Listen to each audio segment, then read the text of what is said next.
Today we're going to talk about the effects of trauma on children and the importance of being trauma informed.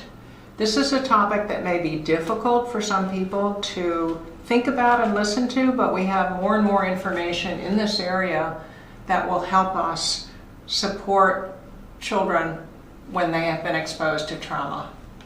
So, the goals of our training are to learn more about the effects of trauma on children and adolescents and some of the ways to be trauma informed and some of the different agencies we might think about that we work with and how to help them become trauma informed. We'll also learn more about how trauma impacts on behavior and develop strategies to help children and adolescents heal from trauma.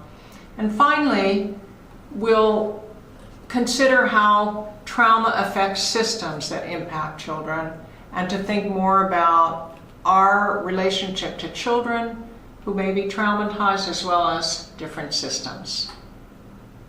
So one of the things that I want to emphasize that I think is very important that we've learned for those of us who've been studying trauma for a long time is, what does it mean to be trauma informed? And how can we develop that thinking in ourselves? So if a child shows some behavior that's difficult, either a young child or an adolescent acts out or is aggressive or is mean to somebody else or gets out of control in a classroom, one of the things that we often ask that child is, what did you do? What did you do to get in trouble? Why have you done that? With the implication, what's going on with you to show behavior like that? But if we're more trauma informed, what we might instead ask the child, what happened to you? What happened earlier in your life or even this morning that may have contributed to this out of control behavior or the inability to sit still or the inability to pay attention? So it's very important for us to think about those questions for a child. What happened to you? So I always like to define trauma and what we mean by trauma as we're talking about it. Essentially, a definition is that trauma is an event that overwhelms the child and adolescent's ability to cope.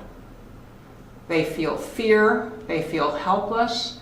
So what do they do if they feel overwhelmed? They could look very sad and withdraw. They could get very disorganized and show agitated and aggressive behavior. So it can go either way when they're overwhelmed. And it's also important to recognize for children who are exposed to trauma that witnessing or experiencing an event that is a real or perceived risk for them or a threat to life or well-being of someone who's close to them, or if it threatens their life as well, that will be a very significant traumatic experience. So let's look at some of the different ways children and adolescents are traumatized. And we see a picture of parents arguing, and there's a school-age child sitting there looking very sad, sort of an example of family violence. But we also see children exposed to community violence. Substance using parents can often expose children to violence. They're also exposed to neglect. Physical and sexual abuse traumatizes children. Exposure to media violence, we need to pay attention to media violence, social media violence, as well as violence on the news.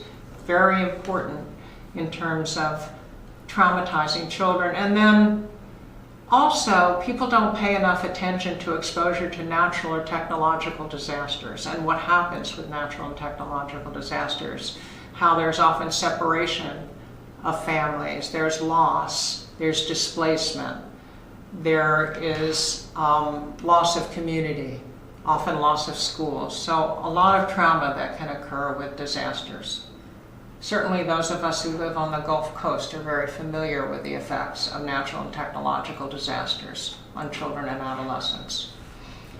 So what happens when a child is exposed to trauma in terms of behavior and emotional responses? So I like to think about the analogy, and many people are familiar with the children's book, The Little Engine That Could. And the little engine that could is chugging and chugging and chugging along up the track. And trauma comes along and essentially throws that engine off the track. That's the experience of trauma, and someone has to figure out, and that's part of our job and parents' job, how to help the child get back on track. So essentially, exposure to trauma derails the normal developmental trajectory of a child, can contribute to developmental delays in learning, cognitive development, physical development even, and certainly emotional development. Emotion and behavior dysregulation, those are big words, but essentially it means a child that cannot control their behavior, cannot control their emotions, and often it's very overwhelming for parents or caregivers, but trauma leads to that kind of dysregulation, by the way, in adults as well as children. And then trauma also can lead to difficulties in forming attachments during childhood and even in later life, because if they have difficulty with early relationships due to trauma, that certainly may contribute to later relationships. Another aspect of trauma that we need to consider is how it impacts on adults, including parents or caregivers. So if a parent or caregiver is with a traumatized child and they too have been traumatized, they may have difficulty listening to their emotions. They may have difficulty being emotionally available for them. And in fact, when the child talks about an event, it may do something that we call a trauma trigger. It may set off the parents remembering the trauma as well. So they may be so stressed that they have difficulty listening to the child or hearing their child's distress. And they need to protect themselves from feeling helpless and vulnerable in the trauma. So we really need to support parents and caregivers in order to be able to support children who've been exposed to trauma. The next slide, this slide, I like a great deal, because what we see is on the top. The behavior that we see is on the top. But we don't see the rest of the story that's underneath, just like earlier when I was talking about trauma, that we need to be able to ask a child, what happened to you? That's the rest of the story. So it's very, very important when we see behavior that's out of control and that we don't understand and is dysregulated, that we need to think about what happened and what the rest of the story is. Research from the Center for the Developing Child at Harvard has been very helpful in our understanding of a continuum from stress to trauma. The continuum starts with normative developmentally appropriate stress, moves to emotionally costly stress, and at the end of the continuum, the most difficult end of the continuum, is traumatic stress. So let's look at these three types of stress. Everybody experiences some kind of positive stress. It's a necessary aspect of development. And it occurs in the context of stable, supportive relationships, and that's very important, because if a child is exposed to stress and is not in the context of stable, supportive relationship, it may result in a different outcome. You get brief increases in heart rate, mild changes in stress hormone levels, but we recover from that.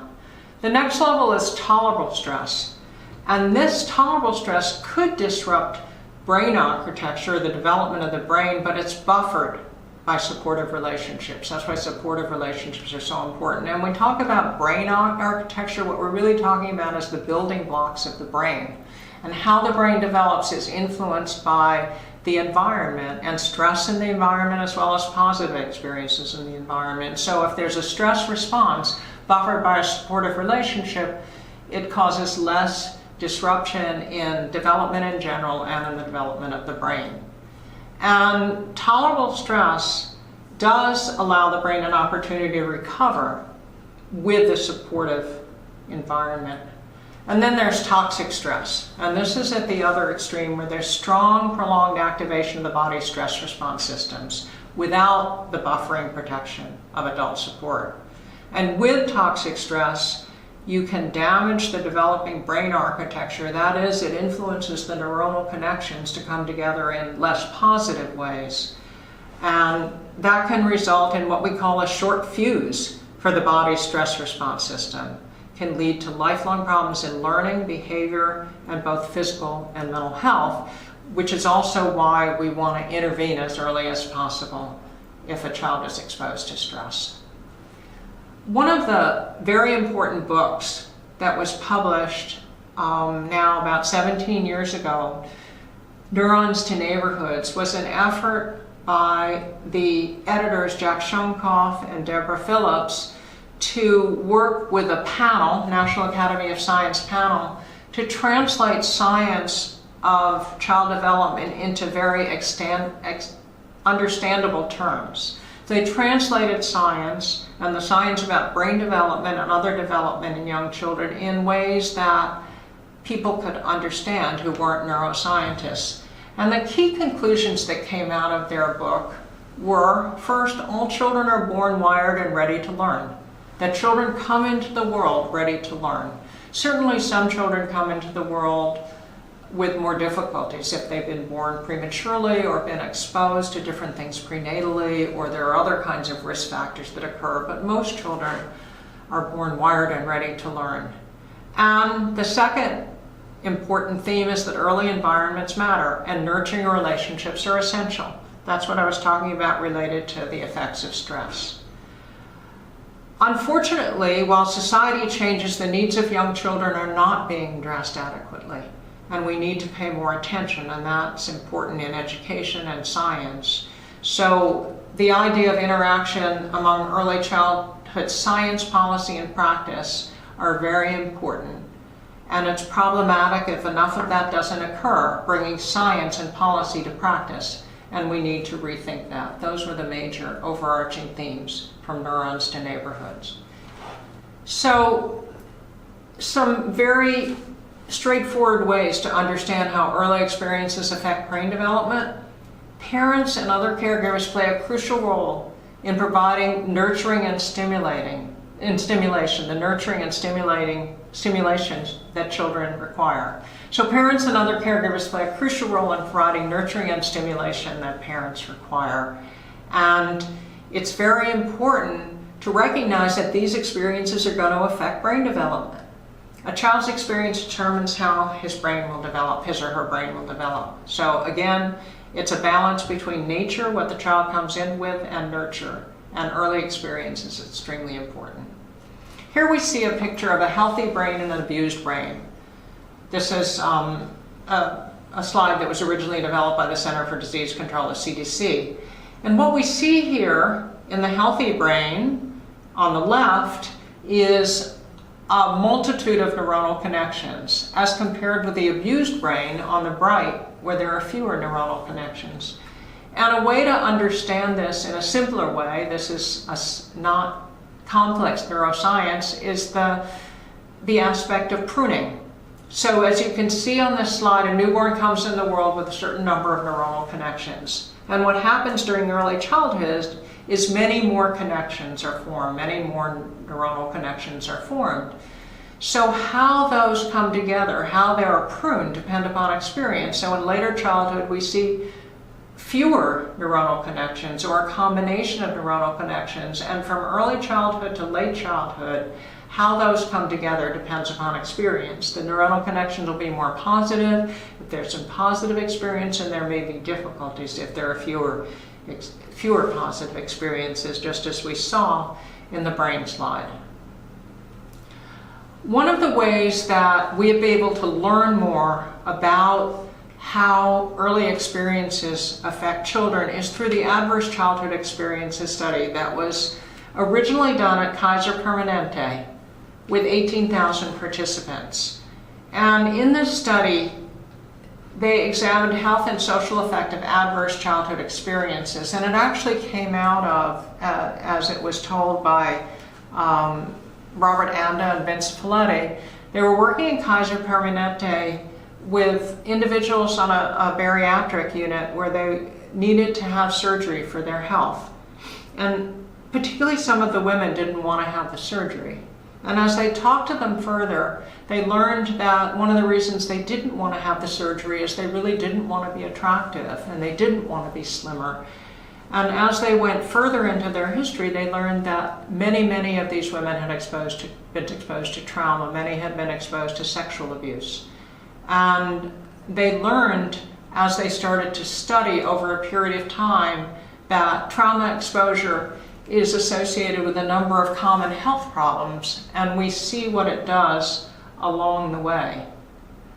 So this is the triangle that one can be very familiar with, and you can certainly look it up further if you want more information about it. But this is the adverse childhood experiences triangle.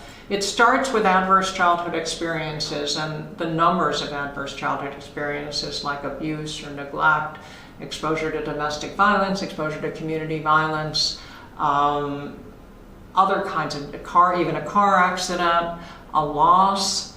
So they look at the number of early adverse experiences, and we'll look at a little more detail at that.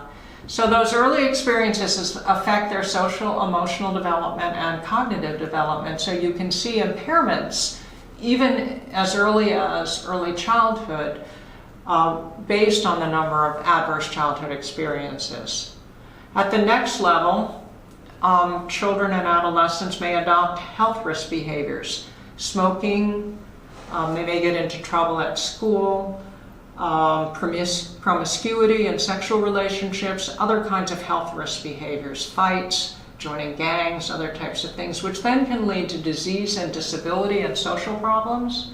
And so there is data indicating that an increased risk for diseases such as heart disease, cancer, diabetes, obesity, other kinds of problems like that related to early childhood experiences. We just gave the example of obesity and then potentially early death. So let's take a look at some of the data from the Adverse Childhood Experiences Study. Actually, it's data that was collected through the National Child Traumatic Stress Network that focuses on child trauma. The National Child Traumatic Stress Network that focuses on trauma, childhood and adolescent trauma.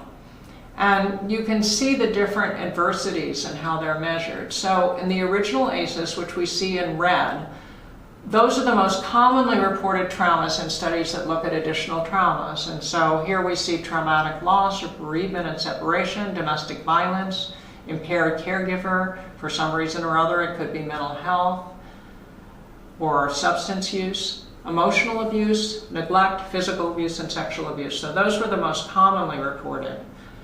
Over 40% of the children and adolescents served by the National Child Traumatic Stress Network experienced 4 or more different types of trauma and adversity. So we see some of the other traumas that are listed: community violence, sexual assault, serious injury, school violence, and then there could be medical trauma, physical assault, natural disasters, extreme interpersonal violence, kidnapping, forced displacement, war, terrorism, and political violence. So, but you see the most common ones are things that tend to occur commonly in high-risk situations in development, and it should be emphasized that this was a sample of almost 11,000 children and adolescents. This slide is surprising to some people, and what it looks at is rates of maltreatment by age. And what is surprising to some people is the 0 to 3 age range, where we see the highest rate of maltreatment of all age groups. So that's very important to emphasize, and obviously relates to the importance of early intervention. If we see so much more maltreatment in 0 to 3-year-olds, and then the next highest is 4 to 6-year-olds, and then there's a lot of maltreatment that goes down by age, it certainly emphasizes the importance of early intervention. And if you look at the circle on the left, 67% report neglect. This is data from 2014. It may be even a little higher here, but it is important to recognize that the majority is neglect, and the majority is with young children. So those are important things, data to be aware of. So here's how the ACEs work. Adverse childhood experiences of abuse and neglect, psychological, physical, or sexual, and household dysfunction, domestic violence, substance abuse, mental illness. So that's the context where the child starts. Moving into the impact on child development, we see impact in neurobiological effects, in psychosocial effects, and in health risk behaviors. Neurobiological, you see brain abnormalities and stress hormone dysregulation. For psychosocial effects, We see poor attachment, poor socialization, and difficulties in self-efficacy, self-esteem, and how they think about themselves. And then you start to see the health risk behaviors of smoking, obesity, substance use, promiscuity. And what are the long-term consequences? It's very important to be aware of the long-term consequences. Disease and disability on the one side, from a mental health point of view, mental behavioral health, major depression, suicide, PTSD, drug and alcohol abuse, heart disease, cancer, lung disease, sexually transmitted disease. And you also see the intergenerational transmission of abuse that's very important to recognize. For social problems, homelessness, prostitution, criminal behavior, unemployment, parenting problems, high utilization of social services, and shortened lifespans. So you can see that adverse childhood experiences and being aware of them is extremely important. And this next slide focuses on how ACEs cross generations. Another reason that prevention and early intervention is so important is to break that intergenerational cycle of abuse and neglect. And you can see in generation 1, it started with child abuse, and you can see all the problems in between for the child and adolescent. And then you go on to generation 2, and you see child abuse again. So it's very important to focus on prevention and early intervention based on the data from the ACEs study. If people are interested in more information, you can certainly find out about it on the web. Bottom line, cumulative ACEs increase risk for poor outcomes. There's good data on that, and it needs to be paid attention to. And more and more information on ACEs is being collected individually in states to help develop more positive, well-informed prevention programs, prevention and intervention programs. I want to say a word about trauma-informed systems that I brought up at the beginning, and particularly trauma-informed child-serving systems. Some of this comes out of the work of Judge Michael Howard and Dr. Frank Putnam of a number of years ago. And how we would define a trauma-informed system is, this is a system of care that acknowledges and responds to the role of trauma in development, in emotional development, behavioral development, education, and physical difficulties in the lives of children. And also, a trauma-informed system not only acknowledges and responds, but they recognize and avoid inflicting secondary trauma. And so to explicate a little bit what this means, let's take a look in a couple of systems by what we may mean by secondary trauma. Secondary trauma occurs when child-serving systems re-traumatize a child through their policies and procedures. So these are systems that are supposed to protect children and keep them safe. And because of that, the policies and procedures may potentially re-traumatize them. Let's take an example of a domestic violence incident that police respond to. They out to a home. First of all, the child has been exposed to trauma because there's been a domestic violence incident between their parents or caregivers. So if the police don't know who caused the domestic violence, they'll handcuff both of them. So the child's traumatized by the violence and then traumatized by seeing both of their parents handcuffed in front of them. Then if both parents are taken out and say there's no relative where we can place the child is placed somewhere with strangers. That's another trauma. And that's for a short period of time where there's a more semi-permanent placement with a relative or foster care or something like that. So we've seen a series of traumas before the child gets into a permanent placement where they may start to be able to recover in some ways. And that's a child-serving system needing to keep a child safe. So we also see in the child welfare system multiple placements. We see visitation that can be traumatizing because of strangers taking them.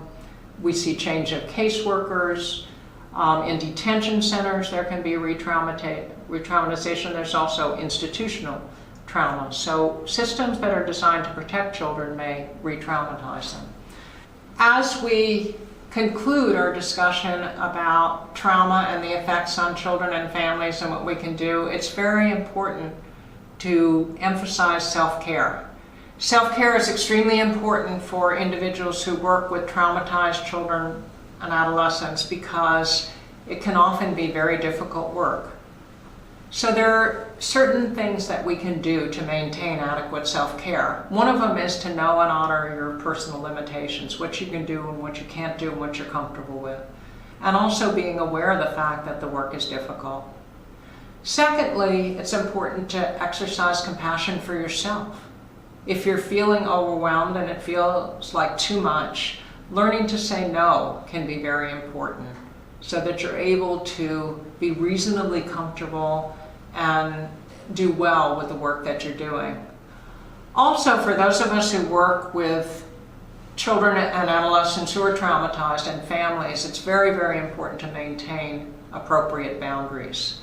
It's easy to get drawn into things, but that may not be helpful to the client. So it's important to be emotionally available and sensitive, but also maintain boundaries as a therapist with a client.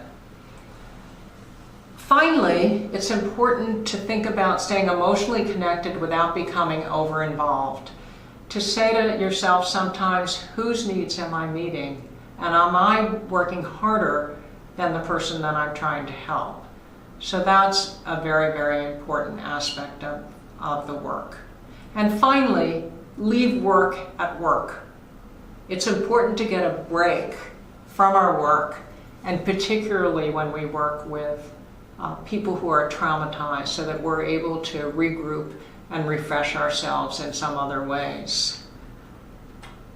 Finally, I like to think about some kind of picture that makes me think about an experience that's been positive. And often you have to think about different ways to take care of yourself. It may be a walk in the woods, it may be a visit to the beach, it may be just taking a day off. But it's very important to have different ways to think about self-care when you work with children and families who've been traumatized. Thank you.